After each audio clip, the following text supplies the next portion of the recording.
백신 미접종 연령대인 소아 환자가 최근에 급증하면서 오미크론이 확산한 지난달 이후 벌써 5명이 목숨을 잃었습니다. 이렇게 상황이 심각해지자 서울시에서도 소아 거점 전담병원을 추가로 지정하고 오늘부터 운영에 들어갑니다. 현장에 취재기자가 나가 있습니다. 김대겸 기자. 네, 저는 서울 성북구에 있는 한 어린이 병원에 나와 있습니다. 네, 이제 서울 지역에도 소아 전담병원이 2곳으로 늘어난 거죠?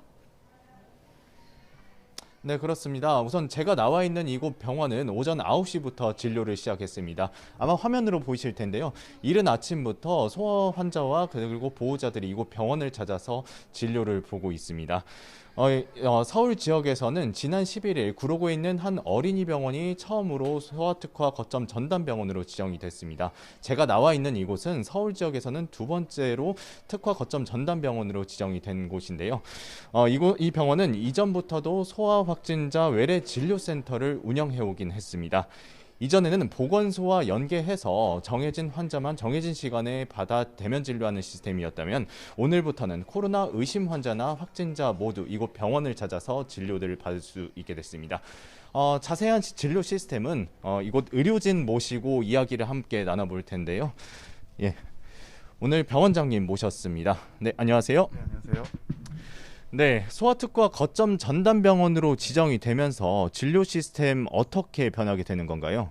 예전에는 이제 대면 진료할 때는 예약 시스템 위주로 해가지고 제한된 인원만을 저희가 진료를 할 수 있었는데 이제 소아 거점 전담병원으로 바뀌면서 이제 진료 시간 내에 이제 대면 그 확진자들도 예약 없이 원하는 시간대에 와서 편하게 또 좀 더 수월하게 진료를 볼 수 있습니다.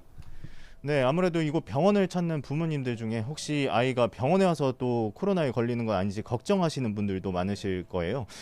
동선 분리는 어떻게 이루어지는 건가요? 아무래도 확진자가 많기 때문에 병원 입구에서부터 이제 일반 뭐 검진 환자나 접종 환자와 또 이제 진료 보는 환자들은 이제 엘리베이터부터 사용을 이제 동선 분리하고 있고요.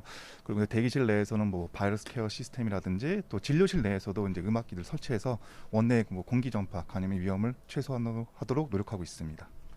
네, 아무래도 아이가 열이 굉장히 높게 오르거나 그리고 야간 상황에 좀 많이 아프다 하면은 어떻게 대처해야 할지 이거 부모님들이 잘 모르실 텐데 뭐 주의해야 될 점이 있으실까요? 보통 소아 환자는 초기 이제 코로나 감염이 걸리면 한 2, 3일 정도의 이제 몸살 기운과 이제 발열 정도는 이제 지나가게 되는데 열이 심하지 않다면 이제 집에서 가지고 계신 이제 해열제를 교차복용하시면서 보시면 되고요.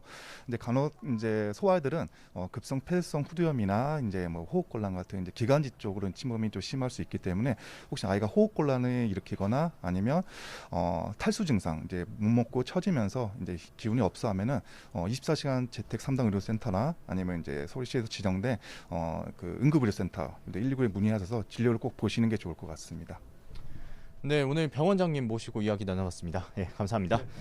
네, 이곳 병원은 평일 오전 9시부터 밤 10시까지 대면 진료를 하고요. 주말에도 오전 9시부터 오후 4시까지 운영되기 때문에 증상 있는 소아 환자라면 누구나 진료를 볼 수가 있습니다. 혹시 모를 전파 우려를 대비해서 입구부터 호흡기 환자와 비호흡기 환자를 분류해서 동선 분리를 하고 있고 의료진들도 음압 진료실에서 환자를 보고 있습니다. 앞서 말씀드린 대로 야간에 아이가 아프면 어떻게 해야 할까 고민하시는 부모님들 많으실 텐데요. 이곳 병원에도 당직을 포함한 의료진 12명으로 구성된 24시간 재택치료 전담팀이 있어서 응급 상담을 받을 수 있습니다. 이 병원이 아니더라도 서울의료원 강남분원에 24시간 소아전담 외래진료센터가 마련돼 있고요. 전국 100여 곳의 소아청소년과 의료상담센터에서도 24시간 비대면 진료 상담을 받을 수가 있습니다.